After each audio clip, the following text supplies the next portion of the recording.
स्वागत है फ्रेंड्स आप लोग का एक और नई वीडियो में। उम्मीद करते हैं आप सारे लोग काफी अच्छे होंगे। तो भाई लोग यार अभी हम लोग रिएक्शन देने वाले हैं खेसारी लाल यादव जी के एक इंटरव्यू की वीडियो पे।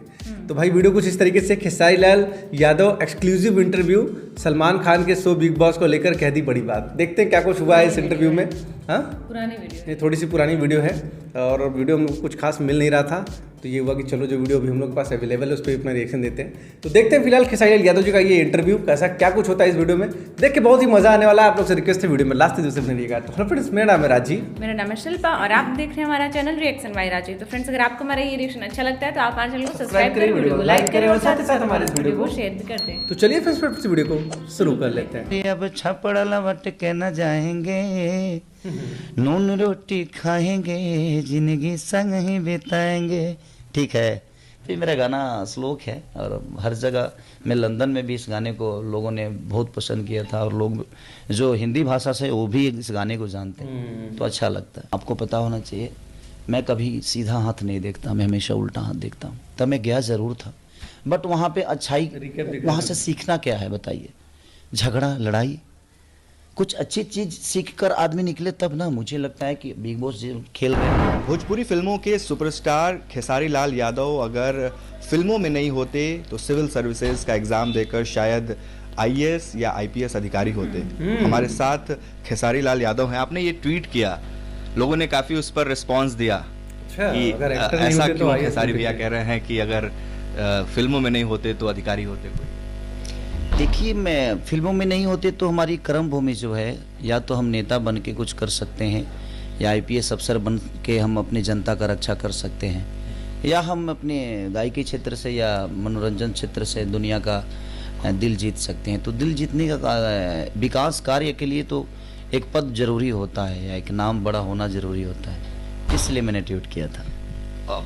देखिए, जानकारी हमें नहीं है और दर्शक भी जो आपको आपके स्कूली समय से जानना चाहें, पढ़ने लिखने में कैसे थे? अगर मान लीजिए फिल्मों में नहीं आते तो लगता है कि सिविल सर्विसेज जैसा कठिन एग्जाम खेसारी लाल यादव ट्राई कर पाते? मेरे लिए तो कठिन काम था वो, क्योंकि मेरी जो परवरिश हुई है बड़ी गरीबी में हुई है और पढ़ने के लिए भी मुझे, किताब के लिए भी पैसे सोचने पड़ते थे, क्योंकि पापा अकेले कमाने वाले और साथ साथ भाइयों को पालने का तो प्रॉब्लम तो होता ही है।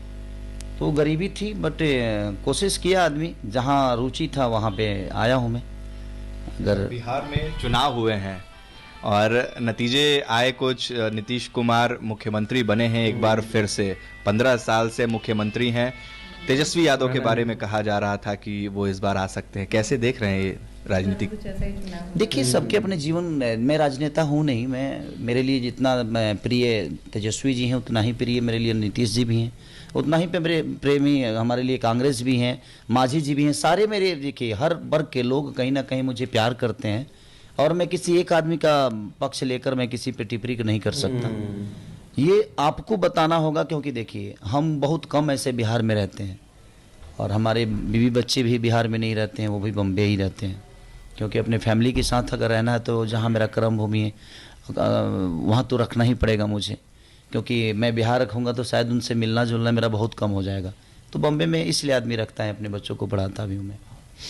तो इसलिए मुझे लगता है कि बेहतर इसमें कौन है, ये जनता से ज़्यादा कोई नहीं बता सकता, क्योंकि तकलीफ जो होती है, रोड की तकलीफ हो, प्रशासन की तकलीफ हो, हॉस्पिटल की तकलीफ हो, शिक्षा का तकलीफ हो या रोजगार की बातें हो, तो कौन दे सकता है, किसने दिया है, किसने नहीं दिया है, ये सारी चीज़ें जनता बेहतर बताएगी, क्योंकि कष्ट उनको हो रहा है। तो ये उनको सोचना जरूर चाहिए कि अगर हम अच्छे लोगों को चुने तो शायद हमारे लिए बेहतर विकल्प हो सकता है, अच्छे विकल्प। 14 जनवरी को आपकी नई फिल्म आ रही है, दुल्हन वही जो पिया मन भावे। इसमें आप 2 हीरोइनों के साथ रोमांस करते हुए नजर आ रहे हैं। बाकी फिल्मों से क्या अलग है ये फिल्म? देखिए, दुल्हन वही जो पिया मन भावे यशी फिल्म के बैनर तले बनी है सिनेमा। ये रजनीश मिया उसमें डायरेक्टर हैं, मैं हीरो हूँ। बाकी सारे लोग काम अच्छे किए हैं, जितने भी लोग हैं सारे अच्छे काम किए हैं।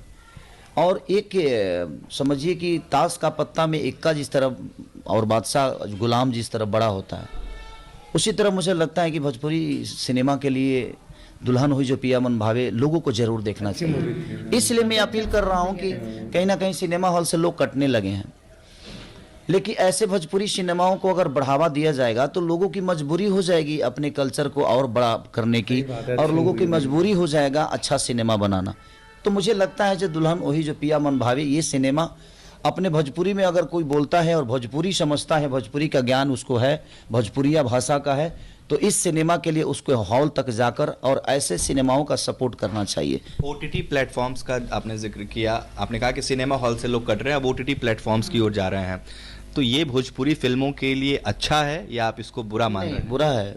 ओटीटी प्लेटफॉर्म देखिए, हो सकता है कि भाई आदमी देख सकता है इजीली, अपने घर में बैठ के देख सकता है, ठीक है, बट मुझे लगता है कि हॉल का जो विकल्प है ना, उसमें सिर्फ वो सिनेमा ही नहीं चलता, उस हॉल पे जाने के बाद कितने लोगों को रोजगार देते हैं हम।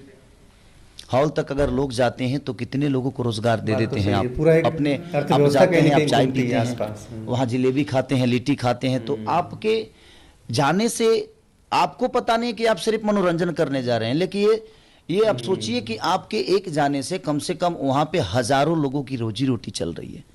तो मुझे लगता है कि ओटीटी प्लेटफॉर्म पे सिर्फ हम अपना एंजॉय कर सकते हैं, बट अपने से किसी को हम साहस नहीं दे सकते, रोजगार नहीं दे पाएंगे। लिट्टी का आपने जिक्र किया, आप इस फिल्म में भी लंदन में लिट्टी बेचते हुए नजर आ रहे हैं, और वाकया भी है कि आपने अपनी निजी जिंदगी में भी संभवतः लिट्टी बेची। कैसा एक्सपीरियंस रहा ये लिट्टी बेचने का लंदन जाकर? देखिए, वहाँ पे डायरेक्टर के हिसाब से बेचता था और यहाँ मजबूरी में बेचता था मैं।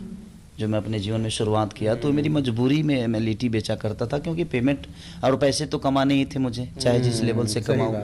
चोरी तो कर नहीं सकता, डकैती कर नहीं सकता, बुरा काम नहीं कर सकता, तो मेहनत चाहे जो भी हो वो हमारे लिए हमारा कर्म है और मैंने किया।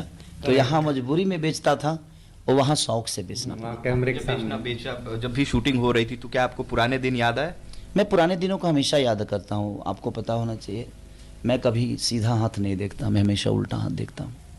उसके रीज़न है कि सारे दाग जो आपको दिख रहे हैं, ये सारे दाग जो हैं ये मेरे आटा गूंदने के हैं। मैं 15 केजी 20 केजी आटा डेली सुबह गूंदता था, और वो गूंदने के बाद फिर वो लिट्टी बनती थी। तो लिट्टी के आटा टाइट हम लोग गूंदते थे ताकि लिट्टी जले ना। तो इसके लिए मुझे बहुत टाइट आटा गूंदना पड़ता था। वो मुलायम आटा रोटी की तरह नहीं होते थे, बहुत टाइट आटा गूंदना पड़ता था।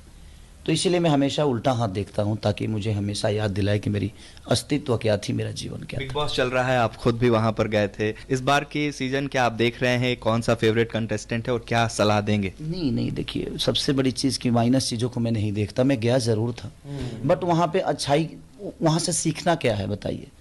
झगड़ा, लड़ाई, कुछ अच्छी चीज़ सीख कर आदमी निकले तब ना। मुझे लगता है कि बिग बॉस जो खेल रहे हैं अच्छा ही खेल रहे होंगे, क्योंकि मुझे वक्त नहीं था। मैं लंदन में 2 महीने से था।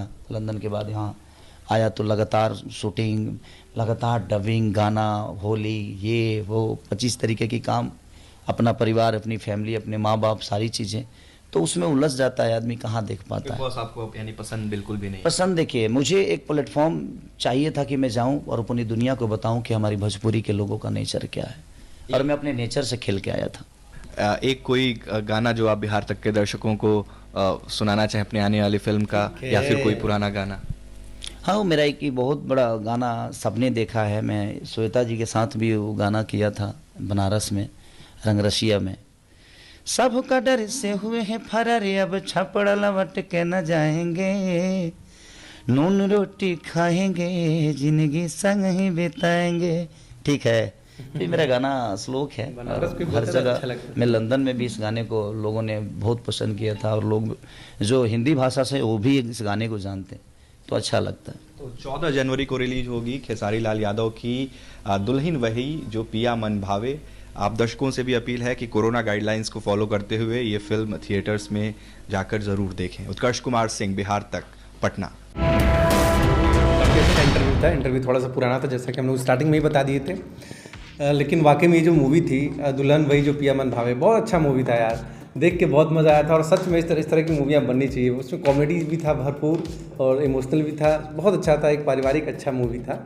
और बात किया जाए खेसारी लाल यादव जी जिस तरीके से बिग बॉस को बात बताते हैं, बिल्कुल सही उनकी सोच है कि वाकई में यार उसमें क्या सिखाया जाता है, एक दूसरे को लड़ाई झगड़ा, एक दूसरे के घर में झांकना ही क्या हो रहा है क्या नहीं हो रहा है। और तीसरी बात जो बता रहे थे कि लोगों को OTT फॉर्म को लेकर, तो सही बात है कि अगर इंसान हॉल में अगर मूवी देखने जाता है तो कहीं ना कहीं एक पूरा इकोसिस्टम उसकी वजह से चलता है कि नहीं? सिर्फ हॉल ही नहीं चलता है, कितने सारे लोगों की दुकानें चलती हैं, कोई चाय पी रहा है, कोई पान पी खा रहा है, कोई अपनी चीज़ें खा रहा है, कोई पॉपकॉर्न खरीद रहा है। तो एक पूरा कहीं ना कहीं एक पूरा इकोसिस्टम जो है वो चारों तरफ चलता रहता है। और OTT प्लेटफॉर्म तो ऐसा है कि सब्सक्रिप्शन लेके आप घर में बैठ के मोबाइल में आराम से लेट के ईयरफोन लगा के देख रहे हो, उससे किसी का कोई तो वो होगा नहीं।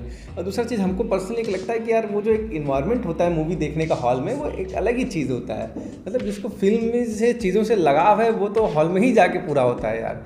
चाहे कितना भी OTT प्लेटफॉर्म कुछ भी आ जाए, लेकिन वो जो मज़ा, वो जो चीज़ें मिलती हैं जाके कहीं देखना ग्रुप में दोस्तों के साथ, वो अपना एक अलग मज़ा है। सही बात। और अपने जैसे कह रहे थे कि मैं हाथ कभी सीधे नहीं देखता, उल्टे देखता हूँ, उससे उनका अपना पुराना स्ट्रगल याद आता है। तो भाई वाकई में अपना इतना स्ट्रगल करके लाइफ में इतना आगे बढ़े हैं, तो काबिल तारीफ बात है। और इनका ये जो गाना था ठीक है, वो तो वर्ल्ड लेवल पे पॉपुलर हुआ था।